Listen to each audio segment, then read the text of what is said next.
See, sometimes pillow talk ain't always the best, okay? Whew, guys, talk about a whirlwind of emotions. The level of stress that I endured. Look, hold on.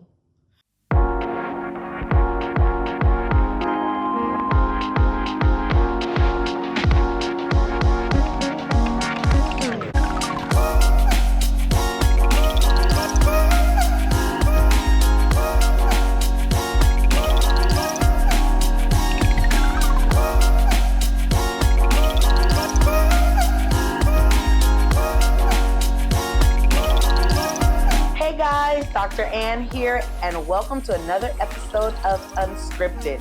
Now, this is a safe space where real talk meets real life. There's no filters, no fluff, just a friendly conversation and life lessons to help you grow, heal, and become the best version of yourself. So if you are ready to be inspired, you are in the right place.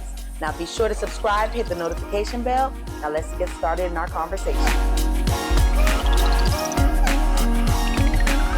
Whew, guys, talk about a whirlwind of emotions.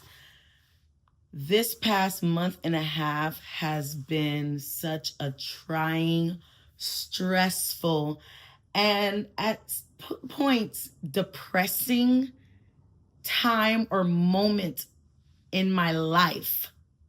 But God is always good. God is always good.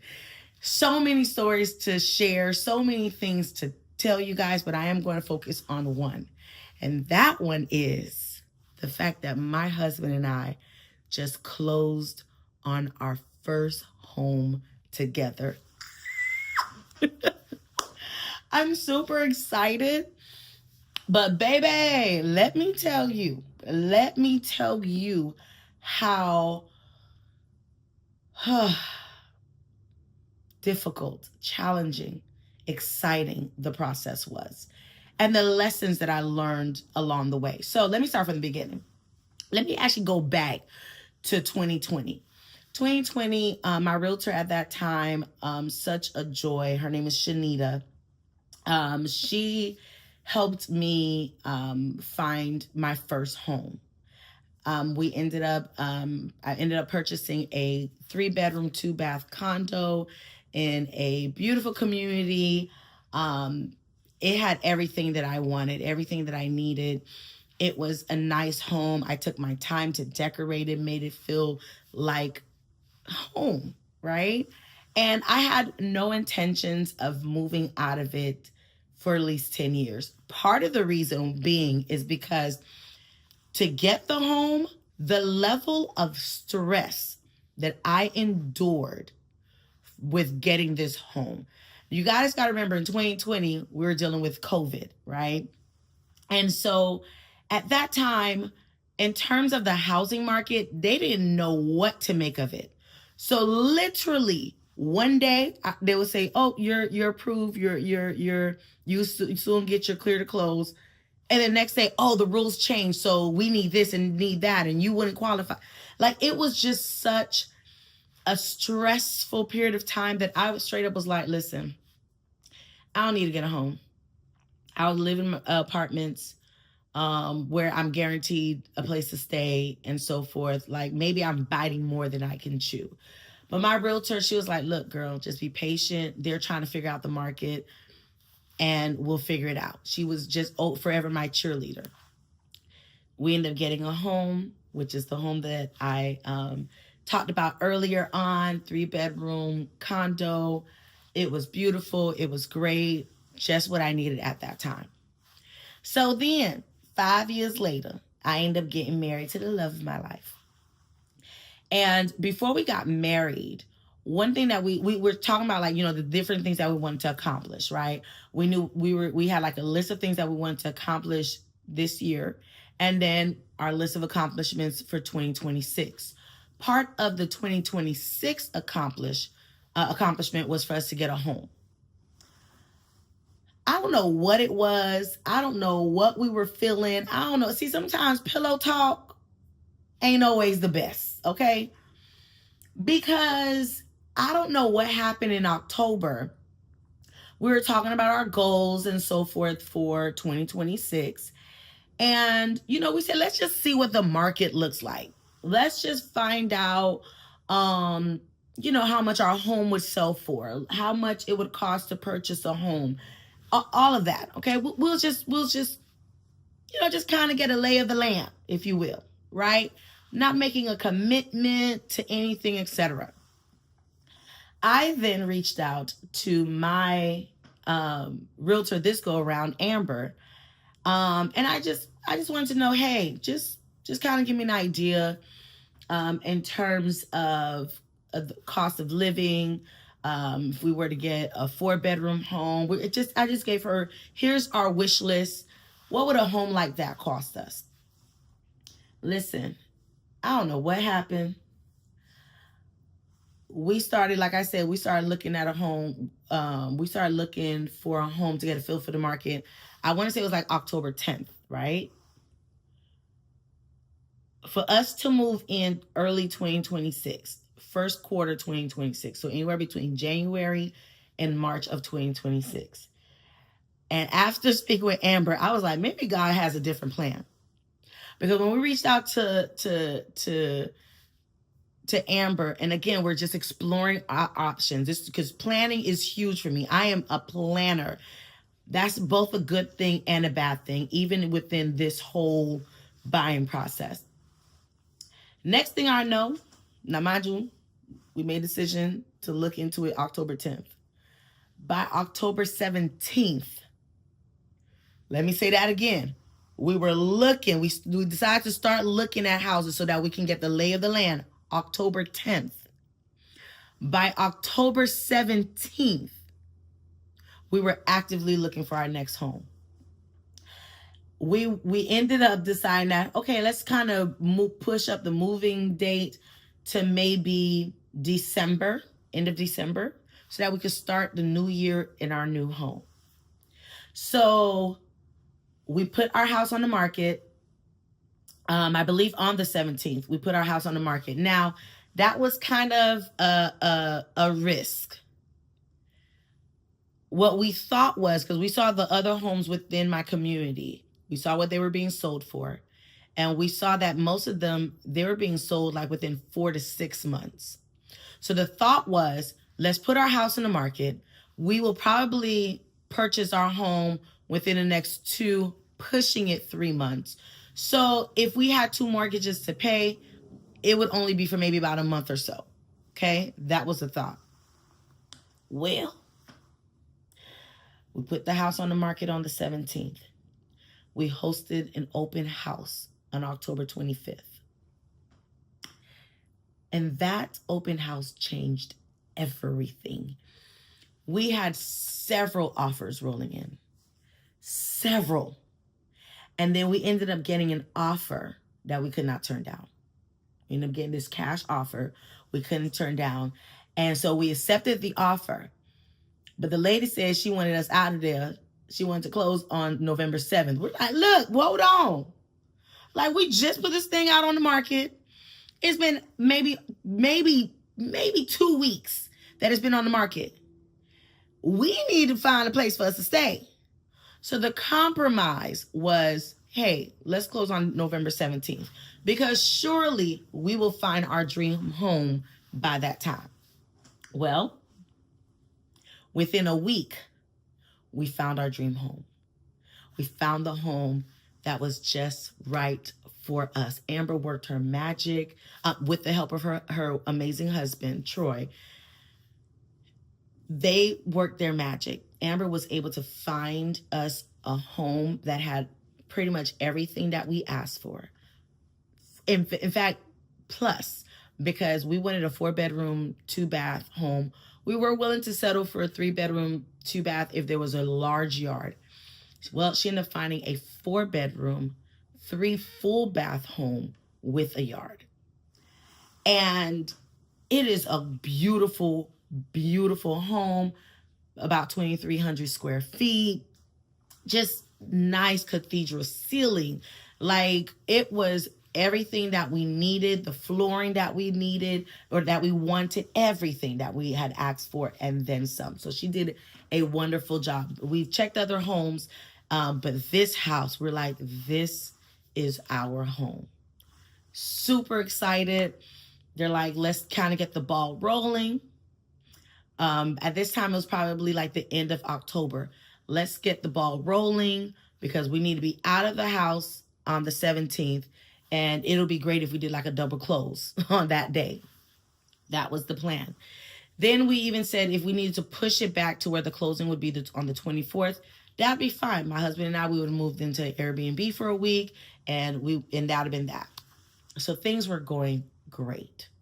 Okay. Found our home. My husband and I, we were making plans. We were like, okay, we're going to do this. This room is going to be that. Like just making all the typical plans. And again, I'm a planner. I love to plan. I love to figure out what we're going to do, how we're going to do it, when we're going to do it. Like I am just that thorough. However, Miss Underwriter is thorough as well. And like the things that she was asking, the things that she wanted, the way that she wanted everything, there is being thorough, there's being anal, and then there's her.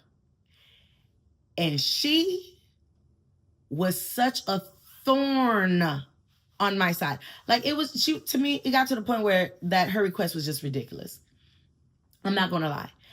And while I understand she has a job to do and she has to take that job seriously, and obviously she was taking that job way seriously. I get it. Do what you do, boo.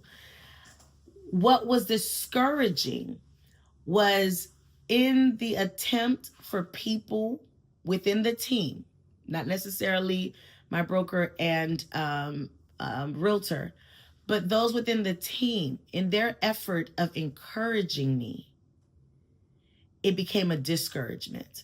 And here's why. I'm not saying this is an exact example, but this will give you an idea of what I kind of dealt with. Hey, it looks like everything's ready to go. By this time tomorrow, we're going to put a rush on things, and we're going to make sure that you are ready to close by Friday. Just a random example. Well, if that does not happen, then it's a problem because you gave me timeline. You gave me what will transpire within that timeline, and it didn't happen. Okay. Hey, yeah, so sorry. We need about these 15 different documents from you. We need you to go directly to the bank and this and that. Once you get this, we'll make sure that everything gets done today, get processed today. She's rushing. She's making sure that, she's going to do what she needs to do. And you should get everything done ASAP. We should still be able to meet the deadline. But when that doesn't happen, of course, I'm now going to question everything else you say, including, hey, you just gave her this last couple of documents. Listen, she says good to go. She's going to get everything done. Woo, woo, woo, woo, woo. It'll get done shortly. Now, shortly for me is within maybe 2 hours, not the next day. So again, it's just like everything that is being said in a way to encourage me. If what you say is not truthful, or I don't care about your intentions, because I know the intention was to encourage. But if it's not truthful, listen, anything you say is I'll take it with a grain of salt. Even when I did get the clear to close, I was like, until I know when the actual closing date and time is. When I get that notification, when I get the wire information from the title company, that's when I'll believe it. Ain't that sad? But here's a lesson. You have to, if you have to stick with what you say. Words matter. You don't know what type of people you're dealing with. You don't know about their past. You don't know about maybe their trauma. You don't know their experiences. Words matter to me. It absolutely matters. So if you say you're going to do something, if you're claiming and declaring that things are going to get done, I'm going to hold you to that. And when it doesn't get done, then I'm going to doubt everything you say. Now, mind you, to be fair, I was also going through some other personal stuff, right? Going through this news from my doctor and so forth. So I was also going through some other things, right? And so all of that may have contributed to it. But at the end of the day, your word should be your bond. Like, I don't like it is what it is. When you say something, do it. If you're going to promise something, make sure it's done. But thank God I had a wonderful, when I tell you, a wonderful realtor and broker, because I loved and appreciate the fact that every day for about 2 weeks, I was calling every day. I wanted clarification. I wanted them to explain to me the process. Where are we? And it did not matter, morning or night. Now, I'm not telling y'all to go ahead and harass your realtor late at night and so forth. But I like the fact that they never made me feel ignorant. They never made me feel less than, inferior, stupid. They never made me feel all of that or any of that by me asking questions. In fact, they encouraged it. And I know that they're human, and they're probably was like, look, this lady is calling, like, she's annoying me, like, she needs to stop. Sorry for the interruption, but listen up. I need you to go ahead and hit that subscribe button and hit that notification bell so that you don't miss out on any upcoming episodes of Unscripted. Now let's get back to the conversation. But they never gave that impression. In fact, they took their time to break things down for me. And that was so important to me. So important. So that when they said, hey, you're good to go, closing is going to be on such and such date, you're good to go, I believed it because their word was bond. When they said something, and what I liked also, when there was a change, they would call me and they'll explain to me the change. You see how that makes a difference? Communication makes a huge difference. Again, the other parties, their intentions was pure. I believe it. They really wanted to just encourage me and so forth, because I was stressed, you guys. I was stressed. I was stressed with life. I was stressed with like borderline. Even when I spoke with my therapist said, hey, I think you may be for the first time really experiencing depression. What? No, we're going to pray that thing through. No, ma'am. We're going to shake it up because I have a great support system. I'm like, there really wasn't a reason for me to feel as down and as low as I felt. Yes, things happen and so forth, and I'm not saying don't feel sad, but the degree of sadness, I really felt like I didn't have an excuse for it. And I even articulated that, but I couldn't shake it. The other thing that I learned was that I needed to really activate my faith. I am always talking to people about have faith in God. That is usually my prayer, that even with praying for my church family, that we activate our faith, or that our faith increases. But what happens in those moments where God want to test you? When God's like, okay, I'm happy you out here in these streets telling these people, hey, you need to have faith in me. Okay, let me see where you at. Let me check your pulse.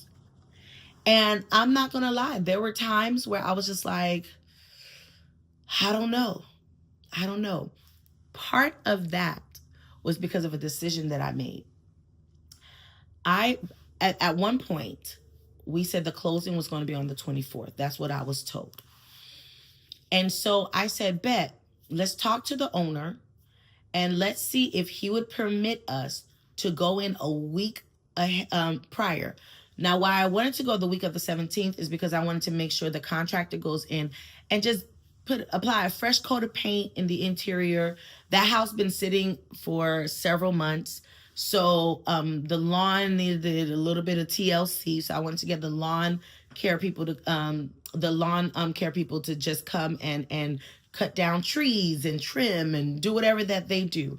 I wanted to make sure I had somebody come and pressure wash the exterior of the home, so that the plan was we would close on the 24th.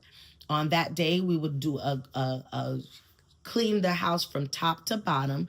The paint would have been dried, exterior would have been done nice and great. And so we would have the moving company come and drop all of our items on the 25th. And we would just spend that Thanksgiving week just doing whatever we needed to do. Baby, when you ain't got to clear the clothes, but you got a contractor painting, okay? Got a contractor painting. That's one. Number two, when you get a home, they're not wanting you to make any major purchases. So this contractor is going to cost a couple $1,000s to get everything that I want done. That's considered a major purchase. So I'm like pulling out my weave, trying to figure out, oh Lord, how am I going to have this contractor who already started? So I can't tell him to stop. I probably could have, but oh my gosh, I didn't want to. But I'm having this contractor do whatever he's doing.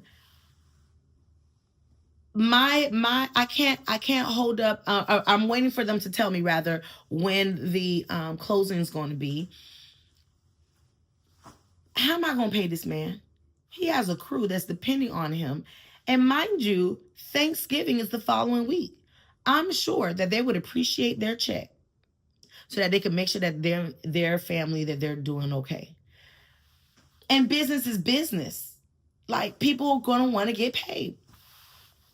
So now I'm stressing. I think that alone caused me to just, I wanted to cry, you guys. I wanted to cry. I wanted to cry. I was embarrassed. I felt bad because I'm like, these are people's livelihood. I'm telling my family that, hey, I got a house, y'all, without a clear to close. And when I initially did all that, I was activating my faith.